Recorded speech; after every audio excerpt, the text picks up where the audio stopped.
puso, no? Ayan. Sana mag-survive yan sila para may maani, no? Ayan, akyat na para kukunin daw yung bulaklak ng saging diyan sa dulo ng bunga para ito ay lalaki na malusog din, no? Para hindi daw kukunin ng puso ng saging yung nutrients na dapat para sa bunga. Ayan.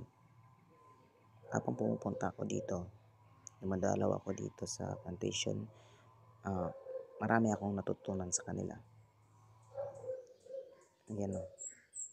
Tingnan mo, Labs, kung paano niya yan tanggalan. Ayan. Parang namimitas ka lang ng ng mga, yung blueberry, yung ganun. Ay, speaking of blueberry, meron para tayong blueberry, no? Wild berries, no, doon sa dulo. Next time, pakita ko sa'yo. Ito muna. Tinatanggalan ni Manong. Ayan.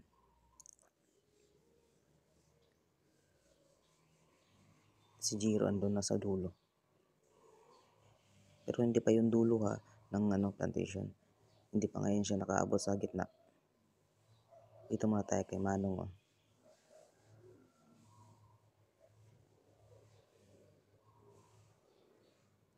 Ito pala si Manong, Labs. Ito yung tinatawag na si Manong Natoy.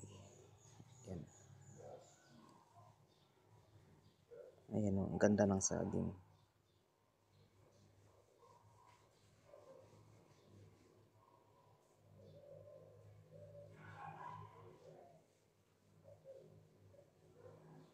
Maingat talaga siyang tinatanggalan ng mga bulaklak niya. Ayan o. Ingat na ingat.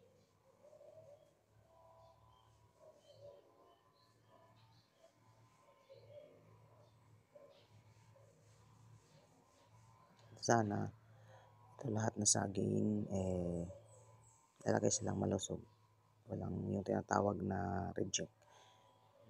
Ayan. Kasi gusto din naman daw nilang makakain na rin ng kahit 1 kilong karne. Tsaka gusto na rin daw kasi nila makakain ng kahit 1 kilong karne ng baboy. Makapag-ihaw-ihaw man lang daw. Ayan. Ayan, Labs. Nang lalambing yung mga trabahante mo.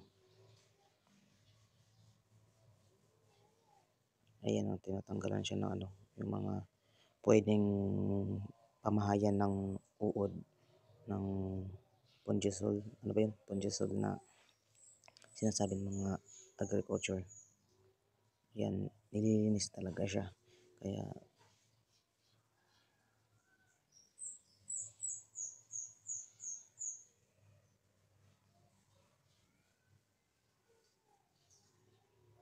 ayan o.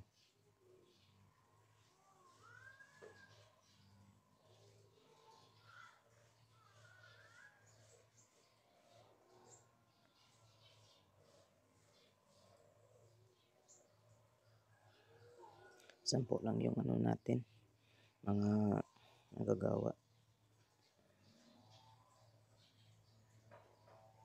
Ayan, ito naman siya daw is babalutin na yan ng cellophane para hindi kagatin ng ng pukyutan o ano ba yung mga lumilipad na insekto, no?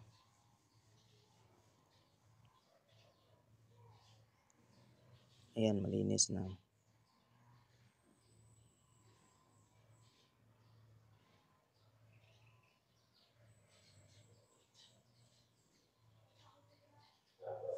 Ito yung plantation mo, Labs. Kaya dapat pag-igihan talaga. Kasi sabi nga ni Manong Manuel, pati ng ibang tao, sila Jiro, na malaki daw talaga yung pera sa banana plantation. Kaya nga lang, kailangan daw ng napakalaking pasensya at siyempre, alam mo na yan.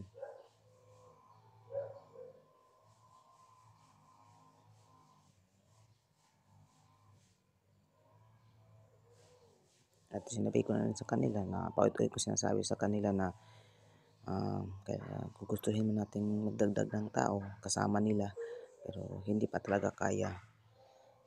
Okay naman daw sa kanila. Pero sana naman daw kahit konting ano man lang daw, konting grasya, tumatanggap naman daw sila kahit konti.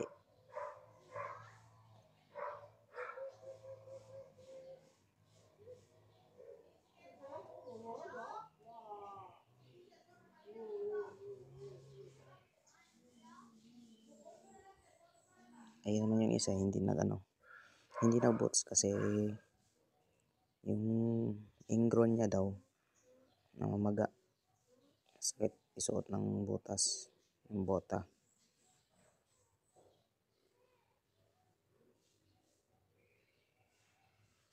At gagabihin pa kami dito.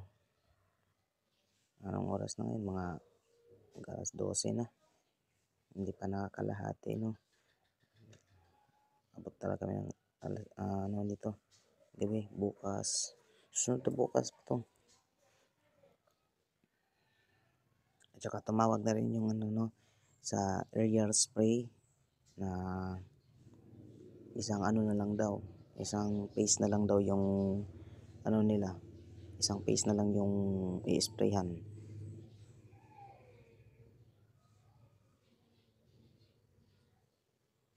Ayan, may pinutol na puno kasi apektado na pati yung niya, yung puno ng saging talaga lantana kaya pinutol na.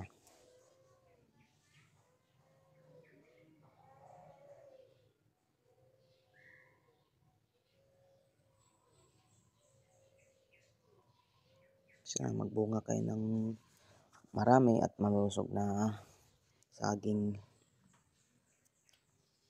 para naman makabawi-bawi naman, no.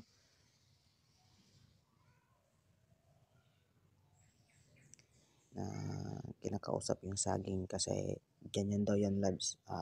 Sabi ni Manong, tatay ni Adong, na kailan ganyan daw dapat kinakausap mo din yung mga tanim mo, mga alagang hayop mo kung meron, ganun, para daw mano nila na mahal mo sila, yan, at inalagaan mo sila. Ayan yung puno na yan, pungkan.